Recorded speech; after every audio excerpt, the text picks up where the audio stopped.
Sometimes dead is better, and remakes aren't.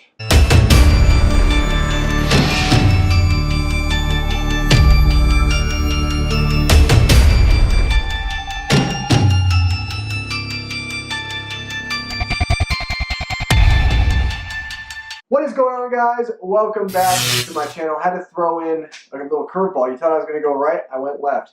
Anyway, guys, before I start this video, make sure you hit that subscribe button down below, as I post 2 to 3 videos every single week. And if you are a huge fan in the film fandom community, you need to join this channel. Anyway, guys, this is my review for the 2019 remake or reimagining based on the Stephen King novel Pet Sematary.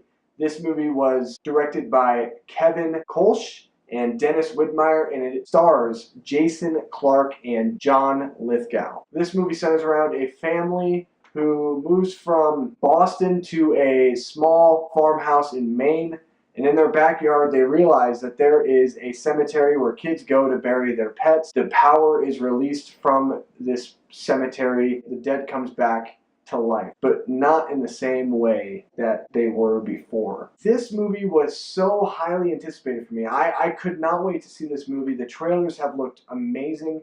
This movie got me into the spirit of going out and buying the 4K of the 1989 version of Pet Sematary that's based on the same exact novel by Stephen King, and I was just so looking forward to this.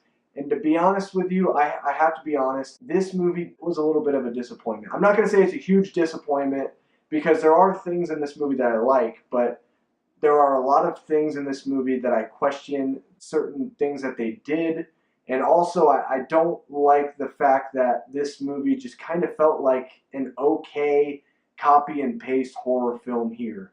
And that's really what a lot of this movie is. You got some really cool, eerie, creepy moments, especially when it comes to the colors, when it comes to the night scenes. I really like that. But sometimes it's a little too dark, where you can't really see what's going on visually. And then you have these cool moments with certain characters, especially Zelda, who in the 1989 version is so scary, so creepy, that in this version, they do things with her character that I like, but there is no satisfaction in the resolution to that character and kind of what they decide to do.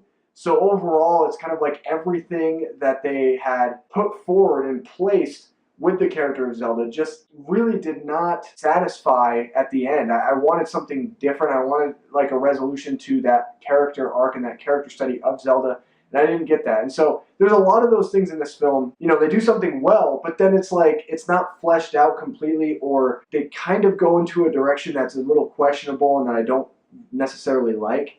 I will say this, I'm going to go into my positives first. The one thing I did like about this film was I liked the atmosphere. They created this really eerie atmosphere, and it was very creepy and very sinister, and I loved that a lot. I think this film had a lot more atmosphere in it than the 1989 version, so I really liked that a lot. Number two, I also liked John Lithgow's portrayal of Judd. Now, I've heard a lot of people haven't liked it, those who are really big fans of the original film and the book. I've never read the book, and I'm not like a huge fan of the original film, but I like what John Lithgow did with Judd. It was a little different, and still with the same context of, you know, Judd showing Lewis this power that is beyond the Pet Sematary, which brings the dead back to life. And so I like that element of it, and I like the way that they kind of made Judd's character in this film, because my one big problem with the 1989 version is Judd just kind of felt a little awkward and a little out of place at times within the movie. But this one, it just seems kind of more like he's in the background. He's more of a subtle secondary character, and I did like that a lot more than trying to push him out to being kind of like one of the main characters in the 1989 version. So I like that. It's got that going for it. I also really liked some of the scares in this film. They do something that's really cool, where they do make the scenes tense, and they make it kind of more of a, as opposed to like the typical jump scare, they do something unique where they have these cool visuals that go along with these scares and these jump scares, I guess, that kind of make the film a little creepy at times, but not so much in the fact that it is super creepy. And let me just apologize right now. You might be hearing screams in the background. My neighbors are idiots and they're annoying. My one last positive for this film has better pacing than the 1989 version. I felt like the story kind of flowed a little bit better. There was a few issues here and there when it came to editing, like, okay, this character has to go here, and then boom, cut to 1 second later where the character's there already. There was no lead into how the character got to a certain point. Now, I don't want to get into spoilers, so I'm trying to kind of walk on thin line here, but there's some of that in the movie where it just kind of felt a little forced. But the pacing overall was a lot better and a lot cleaner than the 1989 version, which I felt like dragged on and took a while to kind of get where it wanted to go. This film did a good job with doing that. It also kind of fleshed out the character of Ellie as she, dies and she comes back to life. I like that they fleshed her out a little bit more, because in the 1989 version with Gage, it's like Gage just starts killing people with no like real motive. But in this film, they did something unique where they kind of allowed you to understand and kind of see a little bit more into the fine-grainedness of what happened to Ellie and why she is doing certain things and why she's being creepy and why she wants to kill. I do like that a lot in this film. Negatives.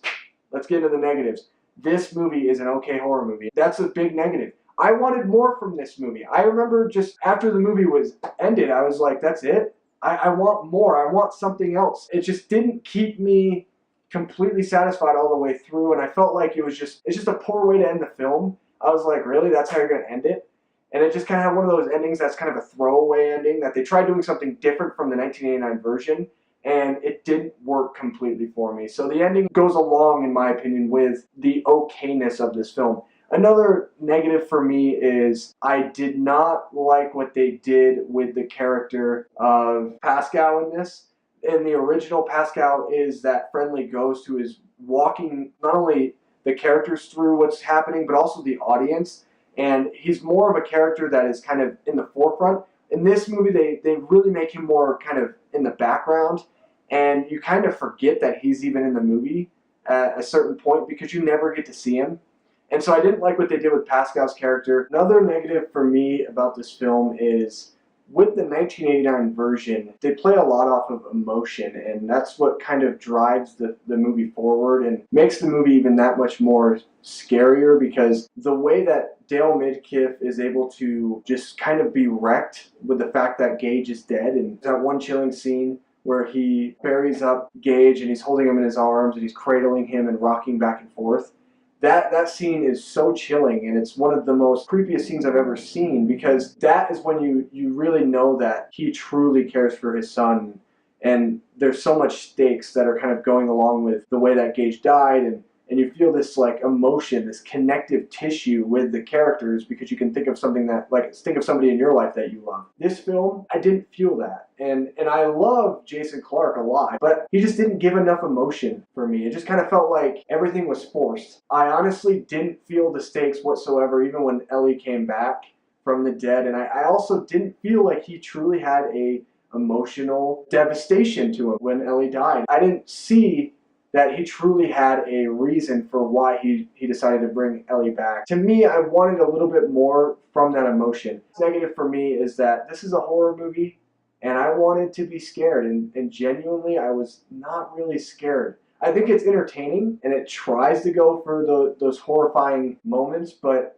it just wasn't scary enough. It wasn't what I wanted it to be. It wasn't what the trailers had promised. I feel like the trailer showed the best parts of the film. The last negative for me is that this film was just a little too unrealistic in the way that its approach was to certain scenes, especially towards the end with Ellie's character and with Louis's character. There's a scene where they're kind of fighting. I don't want to get into spoiler territory, but it's very unbelievable.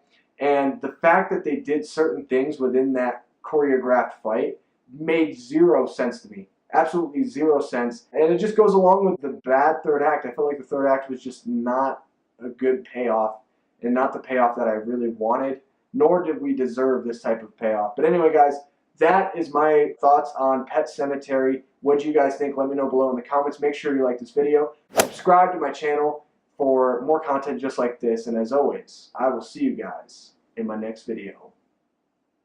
Sometimes dead is better.